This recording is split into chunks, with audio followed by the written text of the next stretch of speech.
ورحمة الله وبركاته. أعوذ بالله من الشيطان الرجيم. بسم الله الرحمن الرحيم.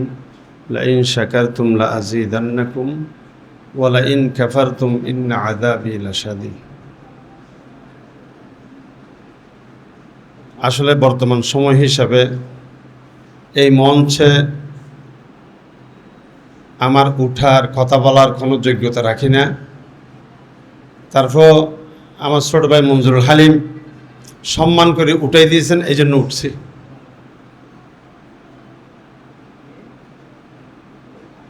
আমার ছাত্র ছাত্রী ভাইদেরকে লক্ষ্য করে বলছি, আপনারা একটু করে মাথায় শুনেন, 2 মিনিট।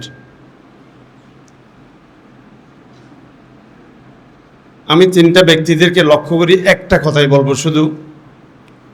আমরা যারা মাদ্রাসা করছি, কেন মাদ্রাসা করছি, কি জন্য, আমার উদ্দেশ্যটা, লক্ষ্যটা কি?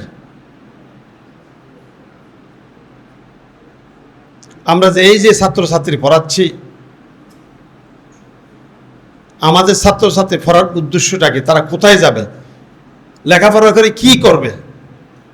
এই উদ্দেশ্যটা আমাদের আসাতিজা কেরাম, আমাদের ওস্তাদগণ, আমাদের মুরব্বিদগণ আমাদেরকে কি উদ্দেশ্য করে লেখাপড়া করাইছে, যে উদ্দেশ্য করে আমাদের মুরব্বীরা আমাদেরকে পড়াইছেন, সেই উদ্দেশ্যের কে সামনে রাখি আমাদের ছাত্রছাত্রীদেরকে আমরা দিতে পারতেছি কিনা, এটাই আমাদের মেজাজের প্রতি ঢুকা রাখা।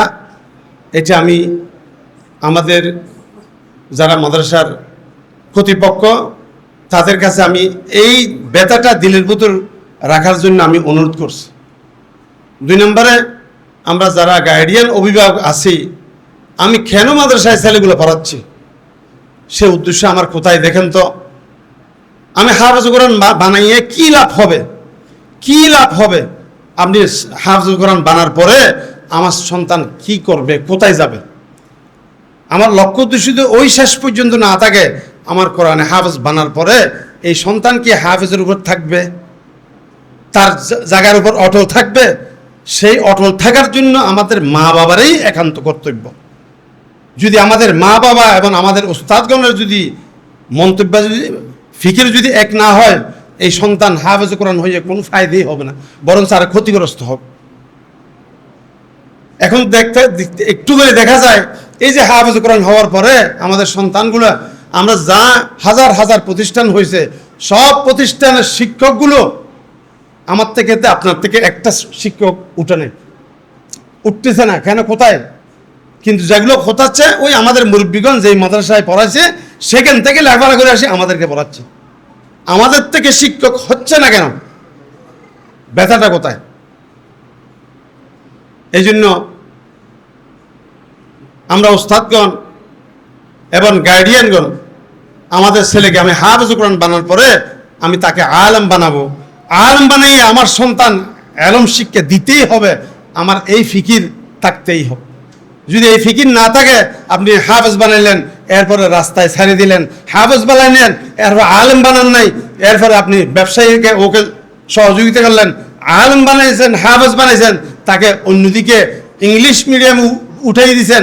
আপনার সন্তানকে কেন হাফেজ বানাইলেন, কেন আলেম বানাইলেন? আর ভবিষ্যতে এই দিন প্রতিষ্ঠান কে ধরে রাখবেন, কে ধরে রাখবেন বলেন? আমরা আমাদের উস্তাদগণ আমাদেরকে এতটুকু তৈরি করছেন, আলহামদুলিল্লাহ যতটুকু হয়েছি, এতটুকুর মধ্যে আমরা এখনো মাদ্রাসা করার জন্য প্রস্তুত আছি, মাদ্রাসা করিয়া ছেলেদেরকে মানুষ করার জন্য প্রস্তুত আছি। কিন্তু আমাদের সন্তানগুলো এরপরে কি প্রতিষ্ঠানে থাকবে আমার বলে মনেই হচ্ছে না। এই জন্য আমরা ছাত্র ভাই, আমরা একটা সবসময় একটা মনের ভিতর ফিকির রাখবো, আমি একটা হাফেজ হব, একজন আলেম হব, যেন আমরা দিন দায়ী হব। আমি একজন এরকম যেন আমার সন্তান লেখাপড়া করে আমার ছেলে সন্তান তৈরি করতে পারি, এভাবে আমি একজন হাফেজ আলেম হব। এই জন্য আমরা 3 ব্যক্তির ফিকির যদি এক হয়, সামনে ভবিষ্যৎ হয়তো আলোকিত হইতে পারে, না হয় ভবিষ্যৎ মনে হয় অন্ধকার বলে মনে হয়। হয়তো আমার ছোট জ্ঞানে আমি যেটা আমার মনের ব্যথা ঘুরতেছে, সেই ব্যথাটা উড়িয়ে ধরছি। হয়তো এই পরিবেশের জন্য এই কথাটা না ঘটতে পারে, আমার কথাটা যদি রং হয়ে থাকে, ভুল হয়ে থাকে, আমি সময়ের কাছে ক্ষমা চাইবো। আর যদি শুদ্ধ হয়ে থাকে এই কথার উপর আমরা একটু মানসিকভাবে ফিকির করলে মনে হয় ভবিষ্যৎবাণী ফায়দা হবে। ওয়া আখির দাওয়ানা আনিল হামদুলিল্লাহি রাব্বিল আলামিন। আসসালামু আলাইকুম ওয়া রাহমাতুল্লাহি ওয়া বারাকাতুহু।